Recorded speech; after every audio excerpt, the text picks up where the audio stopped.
Lakers kukunin si Eddie, tiba-tiba ang new coach at Klay Thompson aalis sa Warriors. So parang nasaw ng balita mga idol ay patungkol kay Klay Thompson. Nakita nga ng mga fans ng Warriors ang pagbagsak ng laruan ni Klay Thompson kahit na nag-average pa nga ito ng 17 points, 3 rebounds at 2 assists ngayong season ay marami pa nga rin na nawala ng gana dito. Yan nga ay dahil sa pagiging inconsistent ni Klay.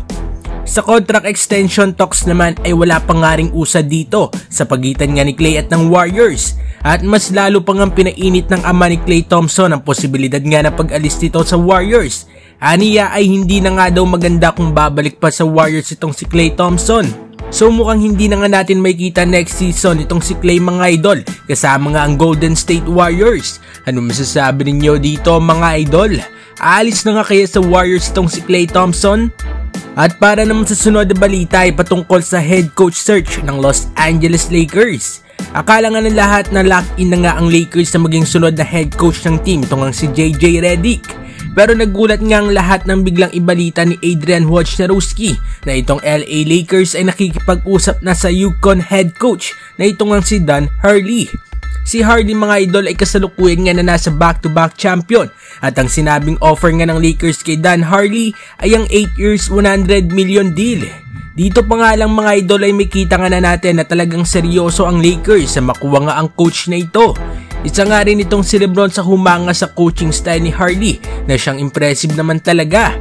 Pero para sa inyo mga idol, sino nga bang mas karapat dapat na maging head coach itong Lakers, Dan Hurley o JJ Redick? At para naman sa uling balita mga idol ay patungkol sa Lakers. Hawak nga ng Lakers ang number 17 pick ngayong 2024 NBA draft. Ayon nga sa report ay mas focus ang Lakers na makakuha nga ng sentro kaysa sa makuha nga ang anak ni LeBron. At ayon sa latest report ay magkakaroon nga ng workout sa Lakers ang 7-footer na ito nga si Eddie. Traditional center na talagang magagamit nga ng Lakers sa opensa at depensa. Ito nga daw ang sentro na babagay ipares kay Anthony Davis. Projected nga mga idol mapik itong si Eddie sa second round kaya malaki nga ang posibilidad na makuha nga ng Lakers to with 17 picks sa first round. Ano masasabi ninyo dito mga idol? Babagay nga ba sa Lakers itong si Eddie?